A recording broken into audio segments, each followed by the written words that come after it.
ನಮಸ್ಕಾರ ಸ್ನೇಹಿತರೆ. ತುಂಗಭದ್ರಾ ನದಿ ಮೇಲೆ ಹೊಸ ಡ್ಯಾಮ್ ನಿರ್ಮಾಣ ಆಗುತ್ತಾ? ದಶಕಗಳ ಹೋರಾಟಕ್ಕೆ ಡಿ.ಕೆ. ಶಿವಕುಮಾರ್ ಸರ್ಕಾರ ಅಂತಿಮವಾಗಿ ಗ್ರೀನ್ ಸಿಗ್ನಲ್ ಕೊಡುತ್ತಾ? ಎಸ್, ಇದೀಗ ಕರ್ನಾಟಕದಲ್ಲಿ ಹೊಸ ಡ್ಯಾಮ್ ನಿರ್ಮಾಣಕ್ಕೆ ತಯಾರಿ ಜೋರಾಗಿ ಶುರುವಾಗಿದೆ. 72 ವರ್ಷಗಳ ಹಳೆಯ ತುಂಗಭದ್ರಾ ಡ್ಯಾಮ್ಗೆ ಪರ್ಯಾಯವಾಗಿ ಮತ್ತೊಂದು ಡ್ಯಾಮ್ ನಿರ್ಮಾಣಕ್ಕೆ ಸರ್ಕಾರ ಮುಂದಾಗಿದೆ. ಇದು ಉತ್ತರ ಕರ್ನಾಟಕ ಭಾಗದ ಬಹು ಬೇಡಿಕೆಯ ಪ್ರಾಜೆಕ್ಟ್. ಆಲ್ರೆಡಿ ಇದರ DPR ಕೂಡ ಆಗಿ ಹೋಗಿತ್ತು.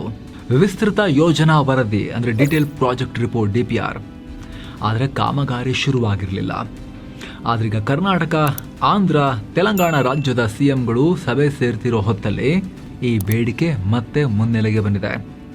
ಅಷ್ಟೇ ಅಲ್ಲ, CM ಡಿ.ಕೆ. ಶಿವಕುಮಾರ್ ಕೂಡ ಈ ಡ್ಯಾಮ್ ಕಟ್ಟೋಕೆ ತುಂಬಾ ಇಂಟ್ರೆಸ್ಟ್ ತೋರಿಸ್ತಿರೋ ತರ ಕಾಣಿಸ್ತಾ ಇದೆ. ಹಾಗಿದ್ರೆ ಈ ಡ್ಯಾಮ್ನ ಡೀಟೇಲ್ಸ್ ಏನು? ಎಲ್ಲಿ ಬರುತ್ತೆ ಇದು? ಎಲ್ಲಿ ಕಟ್ತಾರೆ? ಇದರಿಂದ ಆಗೋ ಲಾಭ ಏನು? ಆ ಭಾಗದ ರೈತರ ಬೇಡಿಕೆ ಏನು? ಎಲ್ಲವನ್ನ ಅರ್ಥ ಮಾಡ್ಕೊಳ್ಳೋಣ. ನೀವು ನೋಡ್ತಾ ಇದ್ದೀರಾ ಮಸ್ತ್ ಮಗ ಚಾನಲ್. ನಾನು ಅಮರ್ ಪ್ರಸಾದ್. ಕಲ್ಯಾಣ ಕರ್ನಾಟಕದಲ್ಲಿ ಮತ್ತೊಂದು ಡ್ಯಾಮ್.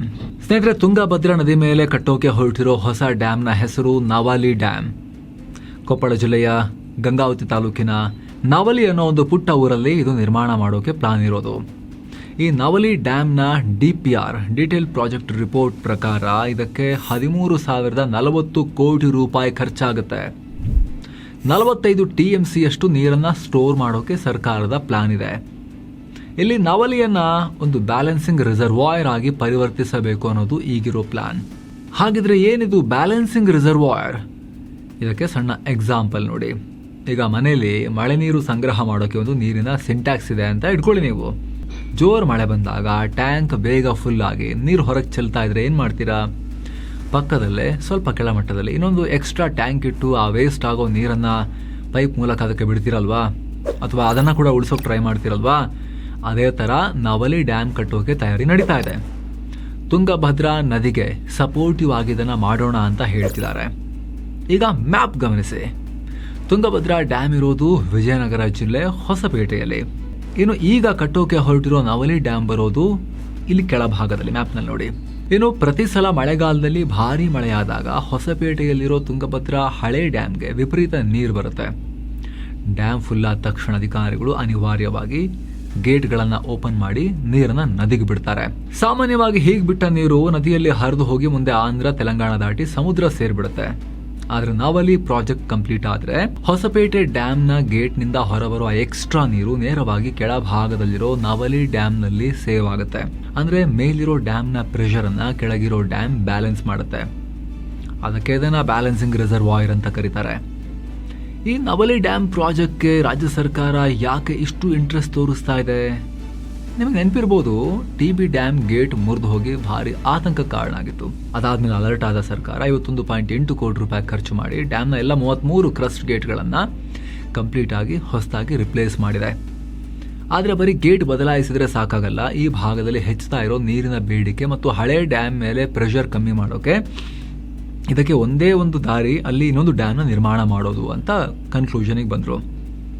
ಕಾವೇರಿ ನದಿಗೆ ಮೇಕೆದಾಟು ಪ್ರಾಜೆಕ್ಟ್ ಎಷ್ಟು ಮುಖ್ಯನೋ ಹಾಗೆ ಕಲ್ಯಾಣ ಕರ್ನಾಟಕ ಭಾಗದಲ್ಲಿ ನವಲಿ ಡ್ಯಾಮ್ ಅಷ್ಟೇ ಇಂಪಾರ್ಟೆಂಟ್. ಹೀಗಾಗಿನೇ DKಶಿ ಈ ಪ್ರಾಜೆಕ್ಟ್ಗೆ ತುಂಬಾ ಇಂಪಾರ್ಟೆನ್ಸ್ ಕೊಡ್ತಾ ಇದ್ದಾರೆ. ಅವರು ಈ ಹಿಂದೆ ಜಲಸಂಪನ್ಮೂಲ ಮಂತ್ರಿಯಾಗಿದ್ದಾಗ ಇದನ್ನ ಮಾಡೋಕೆ ಸಾಕಷ್ಟು ಪ್ರಯತ್ನನೂ ಪಟ್ಟಿದ್ರು. ಆದರೆ ಅವಾಗ ಆಗಿರಲಿಲ್ಲ. ಆದ್ರೀಗ CM ಆಗಿಬಿಟ್ಟಿದಾರಲ್ಲ, ಇದನ್ನ ಏನಾದರೂ ಆಗಿ ಮಾಡಲೇಬೇಕು ಅಂತ ಹೇಳಿ ಪ್ರಯತ್ನ ಪಡ್ತಿದ್ದಾರೆ. ಅದಕ್ಕೆ ಅಕ್ಕಪಕ್ಕದ ರಾಜ್ಯಗಳೊಂದಿಗೆ ಅವರ ವಿಶ್ವಾಸಕ್ಕೆ ತಗೊಳ್ಳೋ ಪ್ರಯತ್ನ ಕೂಡ ಶುರುವಾಗಿದೆ. ಜೂನ್ 25ನೇ ತಾರೀಕು ಆಂಧ್ರ, ತೆಲಂಗಾಣ ಮುಖ್ಯಮಂತ್ರಿಗಳೊಂದಿಗೆ ಮೀಟಿಂಗ್. ಕೊಪ್ಪಳ ಜಿಲ್ಲೆಯ ಮುನಿರಾಬಾದ್ನಲ್ಲಿ ಮೀಟಿಂಗ್. ಕರ್ನಾಟಕ ಪರವಾಗಿ CM ಡಿ.ಕೆ. ಶಿವಕುಮಾರ್ ಅವರು ಈ ಪಕ್ಕದ ರಾಜ್ಯಗಳ ಮುಖ್ಯಮಂತ್ರಿಗಳೊಂದಿಗೆ ಚರ್ಚೆ. ಇನ್ನು ಈ ಮೀಟಿಂಗ್ ನಲ್ಲಿ ಇನ್ನೊಂದು ಮುಖ್ಯವಾಗಿರೋ ಹೆಸರು ಯಾರು ಗೊತ್ತಾ? ಕೇಂದ್ರ ಜಲಶಕ್ತಿ ಸಚಿವ CR ಪಾಟೀಲ್. ಈ ಬಗ್ಗೆ ಹಾಲಿ ಜಲಸಂಪನ್ಮೂಲ ಸಚಿವ ರಾಮಲಿಂಗಾರೆಡ್ಡಿ ಅವರು ಕೂಡ ಸ್ಟೇಟ್ಮೆಂಟ್ ಕೊಟ್ಟಿದ್ದಾರೆ. ಯಾರಿಗೂ ಅನ್ಯಾಯ ಆಗದಂತೆ ಯೋಜನೆ ಮಾಡಲಾಗುತ್ತೆ, ಎಲ್ಲರನ್ನ ಒಪ್ಪಿಸಲಾಗುತ್ತೆ, ಆ ನಂಬಿಕೆ ಇದೆ ಅಂತ ಹೇಳಿದ್ದಾರೆ. ಹಾಗಿದ್ರೆ ಈ ಡ್ಯಾಮ್ ಅಷ್ಟು ಮುಖ್ಯ ಯಾಕೆ? ಅದನ್ನು ನೋಡೋಕ್ಕೂ ಮುನ್ನ ಸ್ನೇಹಿತರೆ, ಒಂದು ಸಣ್ಣ ಅಪ್ಡೇಟ್. ಇದೇ July 20ಕ್ಕೆ Vaishno Devi, ಅಮೃತಸರದ golden temple, Attari border ಸೇರಿ ಎಲ್ಲ ಅದ್ಭುತ ಜಾಗಗಳಿಗೆ ಟ್ರಿಪ್ ಇದೆ. ಎಲ್ಲವನ್ನ ಒಳಗೊಂಡಿರೋ ಪ್ಯಾಕೇಜ್ ಇದು. ಎಕ್ಸ್ಟ್ರಾ ₹1 ನಿಮಗೆ ಖರ್ಚಾಗಲ್ಲ. ಕನ್ನಡ ಟೂರ್ ಮ್ಯಾನೇಜರ್ ಕರ್ಕೊಂಡು ಹೋಗಿ ವಾಪಸ್ ಕರ್ಕೊಂಬಂದು ತಲುಪಿಸ್ತಾರೆ. ಆಸಕ್ತರು 7 ಸೆವೆಂಟ್ಸ್ನವ್ರಿಗೆ ಕಾಲ್ ಮಾಡಿ ಬುಕ್ ಮಾಡಿಕೊಂಡು ಹ್ಯಾಪಿಯಾಗಿ ಹೋಗ್ಬನ್ನಿ. 72 ವರ್ಷದ ಹಳೆ ಡ್ಯಾಮ್, 33 TMC ಬರೀ ಮಣ್ಣು. ಇಲ್ಲಿ ತುಂಗಭದ್ರಾ ಡ್ಯಾಮ್ಗೆ ಇನ್ನೊಂದು ಫ್ರೆಂಡ್ ಯಾಕೆ ಬೇಕು, ಜೋಡಿ ಯಾಕೆ ಬೇಕು ಅಂತ ಅರ್ಥ ಆಗಬೇಕು ಅಂದ್ರೆ ನಾವು ಡ್ಯಾಮ್ ನ ಸ್ಟೋರಿ ನೋಡ್ಬೇಕು ಸ್ವಲ್ಪ. ತುಂಗಭದ್ರಾ ಜಲಾಶಯ ನಿರ್ಮಾಣ ಆಗಿದ್ದು 1953ರಲ್ಲಿ. 72 ವರ್ಷ ಕಳೆದು ಹೋಗಿದೆ. ಆರಂಭದಲ್ಲಿ ಇದರ ಕೆಪಾಸಿಟಿ ಇದ್ದು 133 TMC. ಇವತ್ತಷ್ಟಿಲ್ಲ. ಡ್ಯಾಮ್ನಲ್ಲಿ 101ರಿಂದ 105 TMC ನೀರನ್ನ ಹಿಡಿದಿಡಕ್ಕಾಗತ್ತೆ. ಉಳಿದ ಜಾಗದಲ್ಲಿ ನೀರು ಬರುವಾಗ ಹೊತ್ತು ತಂದ ಮಣ್ಣು, ಕಸ, ಈ ಕೆಳಗಡೆ ನಿಂತ್ಕೊಳ್ತದಲ್ಲ ಸಿಲ್ಟ್, ಅದು ಬಂದು ಸೇರ್ಕೊಂಡಿದೆ. ಸುಮಾರು 32ರಿಂದ 33 TMC ಜಾಗದಲ್ಲಿ ಈ ಬೇಡದೇ ಇರೋ ವಸ್ತುಗಳೇ ಬಂದು ಕೂತ್ಕೊಂಡಿದೆ. ಇದರಿಂದ ನೀರಿದ್ರೂ ಹಿಡಿಯೋಕ್ ಜಾಗ ಇಲ್ಲ. ಎಲ್ರಿಗೂ ಗೊತ್ತಿರೋ ಹಾಗೆ ಪಶ್ಚಿಮ ಘಟ್ಟ ಪ್ರದೇಶದಲ್ಲಿ ಪ್ರತಿ ವರ್ಷ ಸರಿಯಾಗಿ ಮಳೆ ಆಗುತ್ತೆ. ಆಗೆಲ್ಲ ತುಂಗಭದ್ರಾ ನದಿಗೆ ದೊಡ್ಡ ಪ್ರಮಾಣದಲ್ಲೇ ನೀರು ಹರಿದು ಬರುತ್ತೆ. ಡೇಟಾ ನೋಡಿ, 2022ರಲ್ಲಿ ಡ್ಯಾಮ್ಗೆ 606 TMC ನೀರು ಹರಿದು ಬಂದಿತ್ತು. 2023ರಲ್ಲಿ 114 TMC, 2024ರಲ್ಲಿ 253 TMC, ಹಾಗೆ 2025ರಲ್ಲಿ 210 TMC ನೀರು ಡ್ಯಾಮ್ಗೆ ಹರಿದು ಬಂದಿತ್ತು. ಆದ್ರೆ ನಾವು ಸ್ಟೋರ್ ಮಾಡಕ್ಕಾಗೋದು ಬರೀ 100 TMC ಮಾತ್ರ. ಸೊ ಈಗ ನವಲಿ ಡ್ಯಾಮ್ ನಿರ್ಮಾಣ ಆದ್ರೆ ಇನ್ನೊಂದು ಎಕ್ಸ್ಟ್ರಾ 45 TMC ನೀರನ್ನ ಹಿಡಿದಿಟ್ಕೋಬಹುದು. ಆಗುತ್ತೆ, ನಮಗೆ ಬೇಸಿಗೆ ಎಲ್ಲ ತುಂಬಾ ಹೆಲ್ಪ್ ಆಗುತ್ತೆ ಅನ್ನೋದು ನಮ್ಮ ಪ್ಲಾನ್. ಈಗ ನೆರೆ ರಾಜ್ಯಗಳ ತಕರಾರೇನು? ನಮ್ಮ ಹತ್ರ ಹಣ, ಪ್ಲಾನ್ ರೆಡಿ ಇದೆ, ನೀರಿನ ಅಗತ್ಯನೂ ಇದೆ. ಆದ್ರೆ ಅಕ್ಕಪಕ್ಕದ ರಾಜ್ಯಗಳಿಂದ ಕ್ವಶನ್ಸ್ ಇದ್ವು, ತಕರಾರಿದ್ವು. ಯಾಕಂದ್ರೆ ತುಂಗಭದ್ರಾ ನದಿ ಬರೀ ಕರ್ನಾಟಕಕ್ಕೆ ಮಾತ್ರ ಸೀಮಿತ ಅಲ್ಲ. ಇದು ಇಂಟರ್ ಸ್ಟೇಟ್ ರಿವರ್, ಅಂತಾರಾಜ್ಯ ನದಿ. ಶಿವಮೊಗ್ಗದ ಕೂಡ್ಲಿ ಅನ್ನೋ ಜಾಗದಲ್ಲಿ ತುಂಗಾ ಮತ್ತು ಭದ್ರಾ ಸೇರಿ ತುಂಗಭದ್ರಾ ನದಿ ಆಗುತ್ತೆ. ಅಲ್ಲಿಂದ ಮುಂದಕ್ಕೆ ಕರ್ನಾಟಕದಲ್ಲಿ ಸುಮಾರು 382 ಕಿಲೋಮೀಟರ್ ಟ್ರಾವೆಲ್ ಮಾಡೋ ಈ ನದಿ ಮುಂದೆ ಆಂಧ್ರ ಪ್ರದೇಶದಲ್ಲಿ ಸುಮಾರು 58 ಕಿಲೋಮೀಟರ್, ಹಾಗೆ 91 ಕಿಲೋಮೀಟರ್ ತೆಲಂಗಾಣದಲ್ಲೂ ಹರಿಯುತ್ತೆ. ನಂತರ ಕೃಷ್ಣಾ ನದಿಯನ್ನ ಸೇರುತ್ತೆ. ಹೀಗಾಗಿ ಇದರ ನೀರಿನ ಹಂಚಿಕೆಯನ್ನ Krishna water disputes tribunal KWDT ಅಡಿ ಹ್ಯಾಂಡಲ್ ಮಾಡಲಾಗುತ್ತೆ.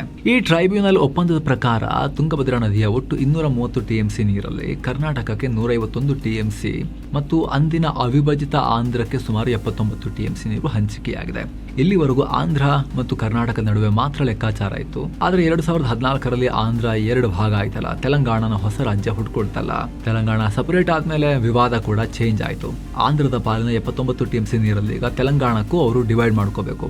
ಆಕ್ಚುಲಿ ಇದು ಅವರಿಬ್ಬರ ನಡುವಿನ ವಿವಾದ ಆಗಿರ್ಬೇಕಾಗಿತ್ತು. ತೆಲಂಗಾಣದ ಗದ್ವಾಲ್ ಮತ್ತು ಮೆಹಬೂಬ್ ನಗರ ಜಿಲ್ಲೆಗಳಿಗೆ ತುಂಗಭದ್ರಾ ನದಿಯ ರಜೋಳಿ ಬಂಡ ಡೈವರ್ಷನ್ ಸ್ಕೀಮ್ ಅಂದ್ರೆ RDS ಮೂಲಕ ನೀರು ಹೋಗಬೇಕು. ತೆಲಂಗಾಣ ಆಂಧ್ರ ಜೊತೆ ಮಾತಾಡಿಕೊಂಡು ನೀರಿನ ವಿಚಾರದಲ್ಲಿ ಅಷ್ಟಕ್ಕೆ ಸುಮ್ಮನಿರೋದು ಬಿಟ್ಟು ನವಲಿ ಡ್ಯಾಮ್ ವಿಚಾರದಲ್ಲೂ ಕೂಡ ಬಂದಿದೆ ಇಲ್ಲಿ ವಿವಾದ ಮಾಡಿಕೊಂಡು.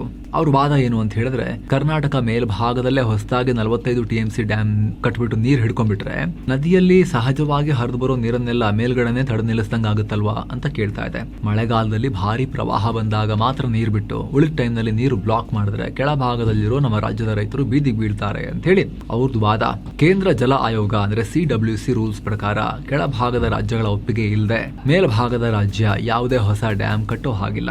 ಈ ಟೆಕ್ನಿಕಲ್ ಪಾಯಿಂಟ್ ಇಟ್ಕೊಂಡು ಆಂಧ್ರ ಮತ್ತು ತೆಲಂಗಾಣ ಈ ಪ್ರಾಜೆಕ್ಟ್ಗೆ ಬ್ರೇಕ್ ಹಾಕ್ತಾ ಬಂದಿವೆ. ಆದ್ರೆ ಕರ್ನಾಟಕದ ವಾದ ಏನು ಅಂದ್ರೆ, ನಾವು ನಿಮ್ ನೀರನ್ನ ಕಿತ್ಕೊಳ್ತಾ ಇಲ್ಲ, ಡ್ಯಾಮ್ ನಲ್ಲಿ 33 TMC ಹೂಳ್ ತುಂಬಿರೋದ್ರಿಂದ ನಮ್ಮ ಪಾಲಿನ ನೀರೇ ಆಕ್ಚುಲಿ ನಮಗೆ ಸಿಗ್ತಾ ಇಲ್ಲ, ವೇಸ್ಟ್ ಆಗಿ ಸಮುದ್ರ ಸೇರ್ತಿದೆ, ಹಿಡಿದಿಡಕ್ ಆಗ್ತಾ ಇಲ್ಲ, ಅದಕ್ಕಿನ್ನೊಂದು ಡ್ಯಾಮ್ ಕಟ್ತಾ ಇದೀವಿ ಕಣ್ರಯ್ಯ ಅಂತ ಕರ್ನಾಟಕ ಹೇಳ್ತಾ ಇದೆ. ನಾವಲ್ಲಿ ಡ್ಯಾಮ್ ಕಟ್ಟಿ ಅಲ್ಲಿ ಇಟ್ಕೋತೀವಿ ನಾವು ಅಂತ. ಇದನ್ನ ಆ ರಾಜ್ಯಗಳಿಗೆ ಅರ್ಥ ಮಾಡಿಸಿ ಸಮಸ್ಯೆ ಬಗೆಹರಿಸಿಕೊಳ್ಳೋಕೆ ರಾಜ್ಯ ಸರ್ಕಾರ ಈಗ ಮೀಟಿಂಗ್ ಗಳನ್ನ ಮಾಡ್ತಾ ಇರೋದು. ಮುಳುಗಡೆ ಭೀತಿ, ರೈತರ ಆಕ್ರೋಶ, ಯಾರಿಗ್ ಲಾಭ ಯಾರಿಗ್ ನಷ್ಟ? ಒಂದು ವೇಳೆ ಎಲ್ಲಾ ರಾಜ್ಯಗಳು ಒಪ್ಪಿ ಈ 13,000 ಕೋಟಿಯ ನವಲಿ ಡ್ಯಾಮ್ ರೆಡಿ ಆದ್ರೆ ಯಾರಿಗೆಲ್ಲ ಲಾಭ ಆಗುತ್ತೆ?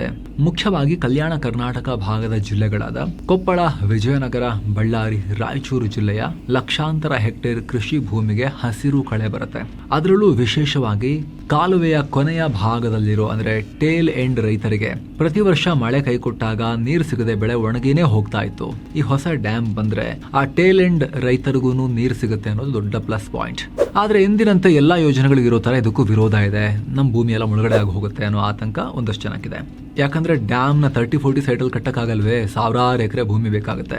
ಈ ನವಲಿ ಡ್ಯಾಮ್ ನಿರ್ಮಾಣಕ್ಕೆ 15,000 ಎಕರೆ ಲ್ಯಾಂಡ್ ಅಗತ್ಯ ಇದೆ. ಈ ನವಲಿ ಡ್ಯಾಮ್ ಕಟ್ಟೋ ಜಾಗದ ಆಸುಪಾಸಲ್ಲಿರೋ ಹಳ್ಳಿಗಳ 100 ರೈತರ ಕೃಷಿ ಜಮೀನು ನೀರಾವರಿ ಯೋಜನೆಗೆ ಅಪ್ಲೈ ಆಗಿ ಕಂಪ್ಲೀಟ್ ಮುಳುಗಡೆಯಾಗೋ ಭೀತಿ ಇದೆ. ತಾತ ಮುತ್ತಾತನ ಕಾಲದ ಜಮೀನು ನಾವು ಕೊಡಲ್ಲ, ಡ್ಯಾಮ್ ಬೇಡ ಇಲ್ಲಿ ಅಂತ ಆ ರೈತರು ಹೇಳ್ತಿದ್ದಾರೆ. ಉಳಿದ ರೈತರೆಲ್ಲರೂ ಕೂಡ ಬರ್ಲಿ ನೀರು ಸಿಗುತ್ತೆ ಅಂತಿದ್ದಾರೆ. ಆದ್ರೆ ಯಾರ ಜಾಗದಲ್ಲೇ ಡ್ಯಾಮ್ ಬಂದು ನೀರು ನಿಂತ್ಕೊಳ್ತದೋ ಅವ್ರು ಇದಕ್ಕೆ ಬೇಡ ಅಂತ ಹೇಳ್ತಿರೋದು. ಅದಕ್ಕೆ ಅವರು ಆಲ್ಟರ್ನೇಟಿವ್ ಡಿಮಾಂಡ್ಸ್ ಇಡ್ತಿದ್ದಾರೆ. ಅವ್ರು ಏನು ಹೇಳ್ತಿರೋದಂದ್ರೆ ನವಲಿ ಹತ್ರ 45 TMC ಒಂದೇ ಬೃಹತ್ ಡ್ಯಾಮ್ ಕಟ್ಟಿ ಸಾವಿರಾರು ಎಕರೆ ಜಮೀನನ್ನ ಮುಳುಗಿಸಿ ಹಳ್ಳಿಗಳನ್ನ ಖಾಲಿ ಮಾಡಿಸ್ಬೇಡಿ. ಅದಕ್ಕೆ ಬದಲಾಗಿ ನದಿಯ ಉದ್ದಕ್ಕೂ 1 ರಿಂದ 5 TMC ಸಾಮರ್ಥ್ಯ ಇರೋ 10 ರಿಂದ 15 ಸಣ್ಣ ಸಣ್ಣ ಬ್ಯಾರೇಜ್ಗಳನ್ನ ಅಥವಾ ಮಿನಿ ಡ್ಯಾಮ್ಗಳನ್ನ ಕಟ್ಟಿ ತುಂಬಾ ಜಮೀನು ಬೇಕಾಗಲ್ಲ, ಒಂದೇ ಕಡೆ ಇಡೀ ಊರಿಗೂರೇ ಮುಳುಗ್ ಹೋಗಲ್ಲ. ಹೆಂಗಿದೆ ಐಡಿಯಾ ಅಂತ ಹೇಳ್ತಿದ್ದಾರೆ, ಹಿಂಗ್ ಮಾಡಿ ಅಂತ ಹೇಳ್ತಿದ್ದಾರೆ. ಸೊ ಈಗ ಈ ವಿರೋಧ ವ್ಯಕ್ತಪಡಿಸ್ತಿರೋ ರೈತರ ಮನವೊಲಿಸೋದು, ಅವರಿಗೆ ಅರ್ಹ ಪರಿಹಾರವನ್ನು ಕೊಡೋದು, ಅವರ ಜೀವನಕ್ಕೊಂದು ದಾರಿ ಮಾಡಿಕೊಡೋದು ಸರ್ಕಾರದ ಮುಂದಿರೋ ದೊಡ್ಡ ಸವಾಲು. ಈ ರೀತಿ ಇಡೀ ನವಲಿ ಡ್ಯಾಮ್ ಯೋಜನೆ ಬಗ್ಗೆ ಕಂಪ್ಲೀಟ್ ಮಾಹಿತಿ ಕೊಡೋ ಪ್ರಯತ್ನ ನಾವು ಮಾಡಿದ್ದೀವಿ ಸ್ನೇಹಿತರೆ. ನಿಮ್ಮ ಒಪಿನಿಯನ್ ಏನು? ನೀವು ಯಾವ ಭಾಗದಲ್ಲಿ ಬರ್ತೀರಿ? ಮುಳುಗಡೆ ಆಗೋ ಜಾಗದಲ್ಲಿ ಬರ್ತೀರಾ ನೀವು, ಅಥವಾ ಈ ಡ್ಯಾಮ್ ಬಂದರೆ ಲಾಭ ಆಗುತ್ತಲ್ಲ, ನೀರಿನ ಲಾಭ, ಆ ಲಾಭ ಪಡೆಯೋ ಜಾಗದಲ್ಲಿ ಬರ್ತೀರಾ? ನಿಮ್ಮ ಒಪಿನಿಯನ್ ಮಿಸ್ ಇಲ್ಲದೆ ಕಾಮೆಂಟ್ ಮಾಡಿ ತಿಳಿಸಿ. ಹಾಗೆ ಯಾವ ಕಡೆ ಬರ್ತೀರಂತನೂ ಕೂಡ ಹೇಳಿ ಸ್ನೇಹಿತರೆ. ಹಾಗೆ ಕಡೆದಾಗಿ ನಿಮ್ಮಲ್ಲಿ ಒಂದು ರಿಕ್ವೆಸ್ಟ್, ವಿಡಿಯೋ ಕೆಳಗಿರೋ ಜಾಯಿನ್ ಬಟನ್ ಮೂಲಕ ಆಸಕ್ತ ವೀಕ್ಷಕರು ಮಸ್ತ್ ಮಗ ಚಾನಲ್ಗೆ ಸದಸ್ಯರಾಗಿ ಜಾಯಿನ್ ಆಗ್ಬೋದು. ಆಗ ನಾವು ಬರೀ ಮೆಂಬರ್ಗಳಿಗೋಸ್ಕರ ಅಂತ ಪ್ರತ್ಯೇಕವಾಗಿ ವಿಡಿಯೋಸ್ ಮಾಡ್ತಾ ಇದ್ದೀವಿ ಸ್ನೇಹಿತರೆ. ಮೆಂಬರ್ಗಳಿಗೆ ಮಾತ್ರ ಮೀಸಲಾಗಿರುತ್ತೆ ಅದು. ಅದನ್ನು ನೀವು ಕೂಡ ನೋಡೋಕೆ ಶುರು ಮಾಡ್ಬೋದು. ಉತ್ತಮ ಗುಣಮಟ್ಟದ ವಿಡಿಯೋಸ್ ಅಲ್ಲಿ ಬರ್ತಾ ಇದಾವೆ, ಕ್ವಾಲಿಟಿ ಆಫ್ ಲೈಫ್ ಅನ್ನ ಚೆನ್ನಾಗಿ ಮಾಡುವಂತ ವಿಡಿಯೋಸ್. ಆಸಕ್ತರು ಜಾಯಿನ್ ಬಟನ್ ಮೇಲೆ ಕ್ಲಿಕ್ ಮಾಡಿ ಡೀಟೇಲ್ಸ್ ಅನ್ನ ಚೆಕ್ ಮಾಡ್ಬೋದು. ಮತ್ತೆ ಭೇಟಿ ಆಗ್ತಿರೋಣ. ನಮಸ್ಕಾರ.